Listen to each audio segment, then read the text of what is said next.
Nah, Socrates punya quotes menarik. Kenapa sih dia geser ke manusia?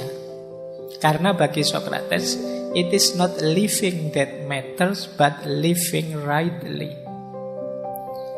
Hidup itu sebenarnya tidak masalah. Kalian mengalir saja juga sudah hidup. Tapi yang jadi masalah itu hidup yang benar itu bagaimana?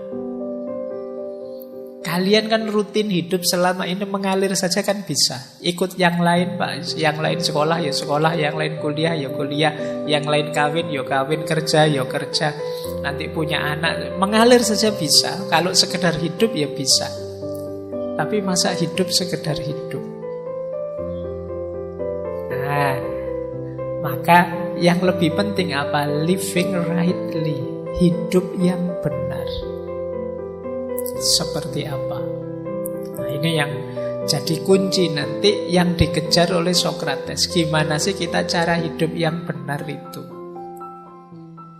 Nah, ya setiap orang nanti punya rumusan, punya wawasan, punya pertimbangan sendiri tentang bagaimana hidup yang benar. Ini ayatnya banyak sebenarnya. Saya ingat ada di bukunya Hamka itu yang bilang ya kalau hidup hanya sekedar hidup ya binatang juga hidup. Kera juga hidup, monyet juga hidup, kerbau juga hidup, semut juga hidup. Kalau sekedar hidup rutin saja mengandalkan insting ya semua makhluk ya hidup. Lah terus apa istimewanya manusia yang diberi Allah? Akal budi. Disitulah pentingnya living rightly, hidup yang benar. Nah, di sini baru matters, baru masalah sekarang. Seperti apa sih hidup yang benar itu? Jadi ini jadi pintu gerbangnya kalau kita ingin masuk ke gagasannya Socrates. Nah, rumusnya hidup yang benar itu ya kalau pakai istilah sederhana itu harus bijaksana. Bijaksana itu paradigma pas. Ini banyak sekali sering saya sampaikan meskipun banyak orang juga salah paham.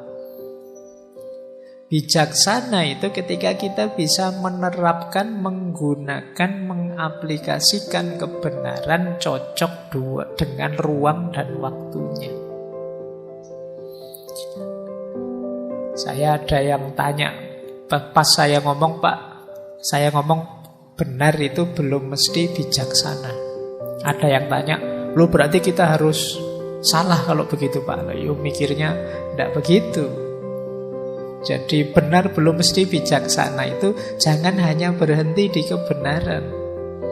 Kadang-kadang kebenaran itu perlu tambahan kebijaksanaan. Kalau kita tidak bijaksana, seringkali kebenaran ini jadi blunder. Harusnya kebenaran membuahkan hidup yang baik, bisa jadi malah merusak. Kalau ada anak kecil terus tiba-tiba minta dibelikan mobil beneran yang harganya miliaran sama orang tuanya, terus orang tuanya bilang, "Nah, itu tidak dijual loh mobilnya." Ini namanya kebijaksanaan. Kalau orang tuanya jawab apa adanya sesuai kebenaran, "Nak, aku tidak mau belikan mobil kamu ya bapak, uangnya bapak kurang." Itu kan anaknya mungkin sulit memahaminya. Bapakku uangnya selalu ada kok, banyak kok. Ini namanya kebijaksanaan.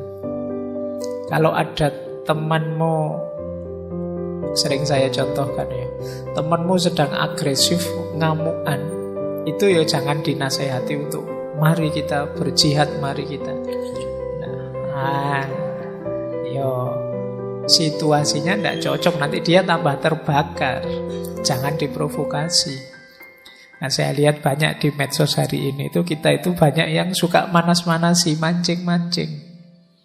Wah, saya tahu temanku ini mesti nanti komentarnya gitu, tak pancing biar ngomong gitu. Nah, itu namanya tidak bijaksana. Jadi bijaksana itu menggunakan kebenaran secara pas, sesuai dosis, ruang, waktu, porsi, dan proporsinya. Itulah wisdom. Untuk bisa bijaksana syaratnya harus benar dulu.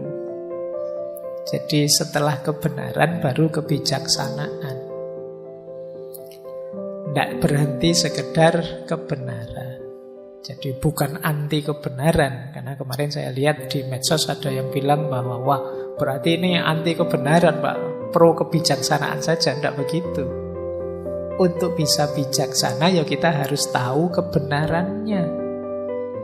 Dengan dasar kebenaran itulah kita menjalankan kebijaksanaan.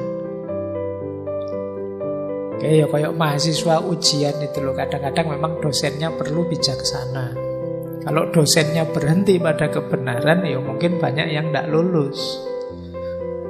Nilaimu pas-pasan semua mesti, kalau dosennya terlalu adil.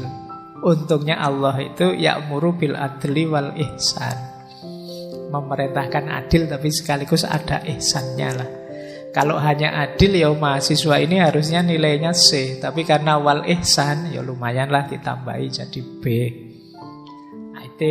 Nah, dari C jadi B itu ya nama lain dari kebijaksanaan.